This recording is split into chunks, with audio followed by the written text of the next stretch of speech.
Hello, I am Mukesh Kumar. Welcome to my YouTube channel Brain Power Zone. Today I am going to talk about the Soldier chapter 6 BSCB Bihar Board poem Hindi explanation लेकर आया हूँ आज मैं Hindi line by line. और इसमें हम लोग जानेंगे इसके टोटली पोएम का explain line by line Hindi में। ये वीडियो देखने के बाद आपको ऑब्जेक्टिव सब्जेक्टिव ऑल कंप्लीट होने वाला है, तो बने रहे वीडियो के अंत तक। और फर्स्ट ऑफ ऑल हम अबाउट ऑथर के बारे में जानेंगे। रूपर्ट ब्रूक, ये वार पोएट के नाम से जाना जाता है, वार पोएट। ये रूपर्ट ब्रूक साहब का फ़ोटो है और ये इंग्लैंड के पोएट है और ये वार पोएट के नाम से जानते हैं। ये युद्ध कवि, क्योंकि अधिकतर इनकी जो कविताएं हैं ये युद्ध पर आधारित है, इसलिए इनको वार पोएट के नाम से जाना जाता है।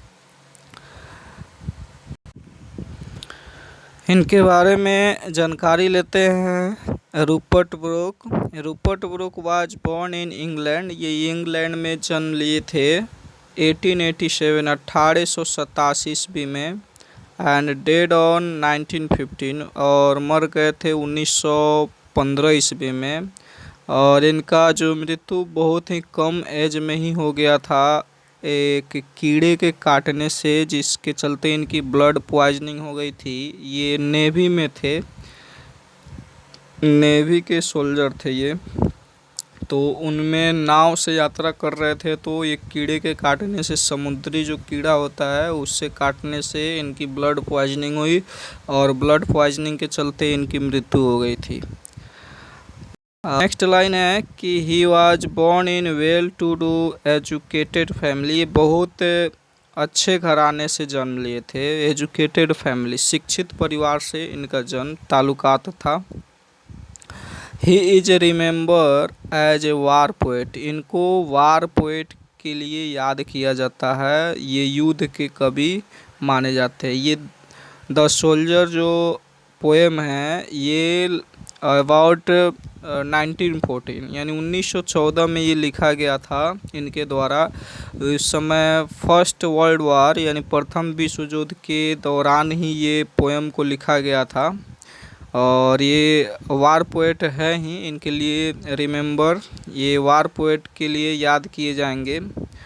नेक्स्ट लाइन है Rupert is manually known and admired for his 5 war sonnet, इन्होंने 5 कविताएं लिखी जो सोनेट है, और ये भी सब युद्ध के लिए ही है, युद्ध के पोएट के एथी से भी है ये। तो सोनेट जो है ना, 5 वार सोनेट का मतलब 14 लाइन में इन्होंने 5 कविताएं लिखी जो युद्ध पे आधारित है, इसलिए ये पॉपुलर हुए युद्ध कवि के नाम से। नेक्स्ट लाइन देखते हैं।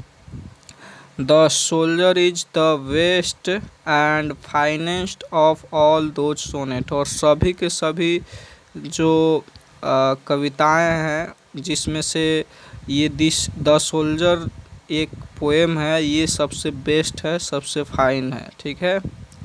नेक्स्ट है it leaves a deep impression on it's readers, पढ़ने वाले के दिमाग में ये बहुत ही इम्प्रेशन का काम करता है, और ये एक अपना गहराई से इंटरेस्ट छोड़ देता है। ये कविता का खास है द सोल्जर, ये बहुत ही इंटरेस्टिंग और इम्प्रेसिव पोएम है जो रीडर्स के दिमाग में छा जाता है, गहराइयों में बैठ जाता है।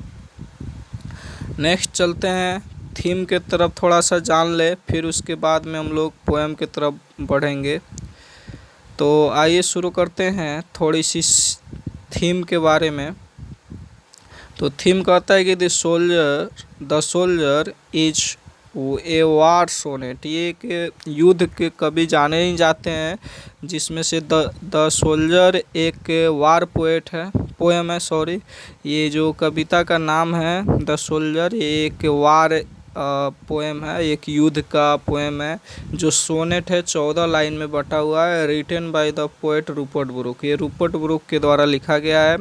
The poem has a patriotic approach. ये एक देशभक्ति के लिए फीलिंग्स को बताया गया है। ये रूपर्ट ब्रूक साहब अपने देशभक्ति के विलीन होकर के, देश के भक्ति में विलीन होकर के अपने जो अप्रोच है इस पोएम के माध्यम से हम सभी को बताना चाहते हैं, अपने ऑडियंस को बताना चाहते हैं।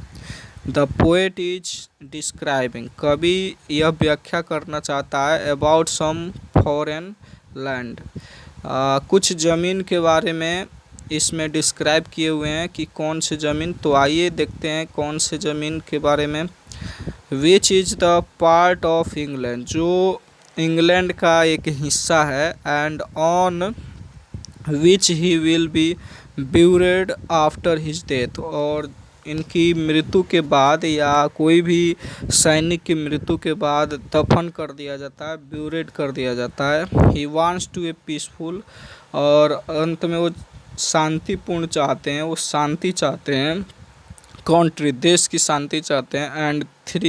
And there would be no war between the two countries, और दो देशों के बीच में वो कभी भी युद्ध नहीं चाहते हैं, कभी भी युद्ध ना हो ऐसा चाहते हैं। ओके, अब चलते हैं एक्सप्लेन की तरफ लाइन बाय लाइन करके, और एक बार फिर से हम थोड़ी सी नज़र डाल ले अपनी भाषा में थीम के ऊपर। तो थीम क्या कहता है कि इसमें कुछ खास ये चीज़ है कि जब इंग्लैंड के ये नेवी में थे तो इनके कहने का मतलब है कि जब भी कोई सैनिक मरता है, चाहे किसी भी देश में जाकर के मरे, जैसे इंडिया वाले इंग्लैंड में, इंग्लैंड वाले इंडिया में, तो जहाँ भी मरे वहाँ की जो ज़मीन है जहाँ दफनाया जाए इनको, वो उनका हो जाए, उस सैनिक का हो जाए सदा के लिए। जैसे इंग्लैंड के थे तो जहाँ भी मरे तो इंग्लैंड का ही हो जाए वो ज़मीन, और उसके जो पले बड़े इंग्लैंड के वो सैनिक हैं वो उस मिट्टी से मिल कर के कॉन्सिल्ड हो जाए, उसमें परिणित हो जाए। यही सब चीज़ इसमें दिखाया गया है। हम एक्सप्लेन करेंगे और ज़्यादा समझ में आएगा। चलते हैं एक्सप्लेन की तरफ, देखते चलिए video. I should die. If I should die, think only this for me. अगर मैं मर जाता हूँ, if I should die, यदि मैं मर जाता हूँ तो think only this for me, this of me। क्या होता है कि यदि मैं मर जाता हूँ तो सिर्फ मेरे बारे में सोचना, केवल मेरे बारे में सोचना। क्या सोचना कि that there's some corners of a foreign field, वो विदेशी जो भूमि का कोना है जहाँ पे भी मैं मरूँ, तो केवल ये सोचना है कि जहाँ पे भी मैं मरूँ, जिस कॉर्नर पे भी मरूँ, मतलब जिस जगह पे भी मरूँ, जिस देश के मिट्टी पे मरूँ, that is forever England, वो हमेशा के लिए इंग्लैंड की हो जाए, वो हमेशा के लिए इंग्लैंड की हो जाए। देयर शैल बी, वो in that rich earth a richer dust concealed.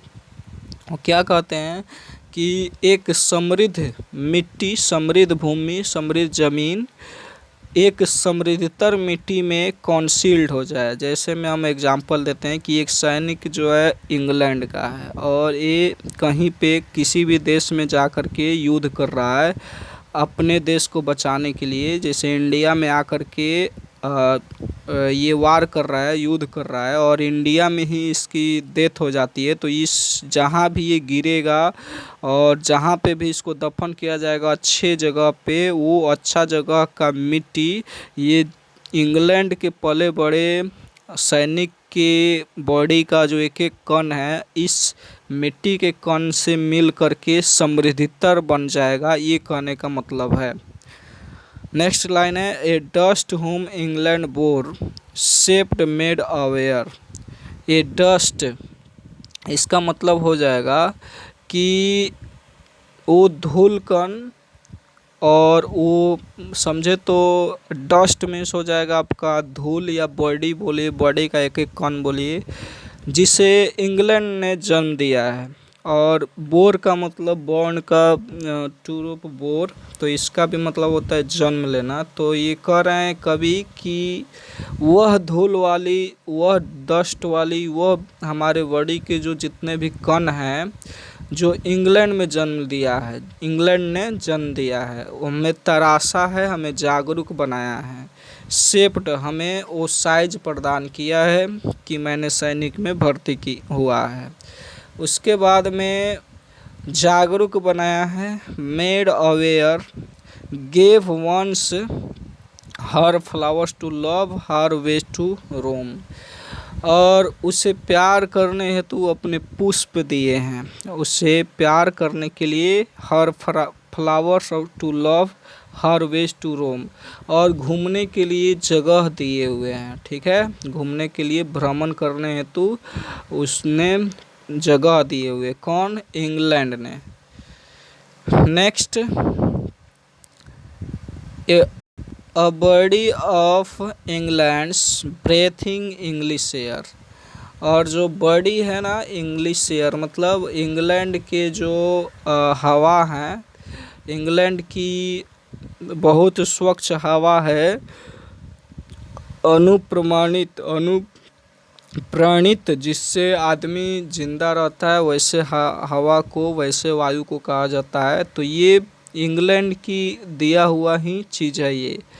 और है वाशेड बाय द रिवर, और नदियों द्वारा जो प्रवाहित चीज़ है, blessed by sun of home, और घर की धूप द्वारा उत्तप्त, यानी शुद्ध प्योर जो सन है, स्वच्छ सन यानी सूरज की जो धूप है, उससे हमें तराशा गया, उससे हमें बनाया गया। एंड थिंक, और क्या कहते हैं कि एंड थिंक, एवं और चीज़ है कि ऑल विल शेड अवे, एवं मैं सोचता हूँ कि यह हृदय समस्त पापों से परे है। ये इविल का मतलब बुराइयाँ, पाप, जो भी आप समझ सकते हैं अपनी भाषा में वो समझिएगा। एंड थिंक, यह मैं सोचता हूँ कि दिस हार्ट, ये जो हृदय है, ऑल इविल शेड अवे, ये समस्त पूरा का पूरा पापों से परे है, पापों से छुटकारा मिल जाता है। A pulse in the eternal mind no less, इनके कहने का मतलब है कि जो भी मस्तिष्क है, मेरे दिमाग में एक चीज़ है, वो एक थिरकन है, कम नहीं है। कहने का मतलब अपनी भाषा में समझते हैं कि दिमाग में जितने भी एक एक पॉइंट है, एक एक शिक्षा है, वो टोटल के टोटल इंग्लैंड ने तराशा है, वहाँ के हवा पानी से मेरे बॉडी को बनाया है। और वो मिट्टी, वो ब्लड, वो कण दूसरे देश के ब्लड से मिलकर एक समृद्धतर मिट्टी का निर्माण करता है। Give somewhere back the thought by England given, और उसके बाद में कहीं पर इंग्लैंड द्वारा ये विचारों को वापस किया जाता है। And her site and sound, और उसके दृश्य एवं ध्वनिया को, और उसके साइट माने दृश्य देखना, और साउंड मीन्स ध्वनि, और उसके ध्वनि और साइट को देखा जाता है और अनुभव किया जाता है। ड्रीम्स हैप्पी एज हर डे, और इंग्लैंड में जब भी कोई सैनिक अपनी अच्छे स्वप्न देखता है, अपने देश के बारे में हर दिन सब स्वप्न देखता है। एंड लाफ्टर, और हंसी, लर्नट ऑफ फ्रेंड, और मित्रों से मिलाप। एंड जेंटलनेस, और उसकी सदस्यता में भाग लेना। इन हार्ट एट पीस, और शांत चित्त, शांत मतलब हृदय। अंडर एन इंग्लिश हेवन, और इंग्लिश हेवन का मतलब स्वर्ग समझ सकते हो। इंग्लैंड का जो हेवन है, स्वर्ग है, वो चीज़, वो आकाश के नीचे हम सभी ये प्रयास करते हैं, ये सोचते हैं कि जो हमारी बॉडी है वो सदा के लिए वहाँ के हो जाए और यही चीज़ हम सोचते हैं, देखते हैं। तो आइए, और ये समाप्त हो गया, इसका समरी भी तुरंत बनने वाला है।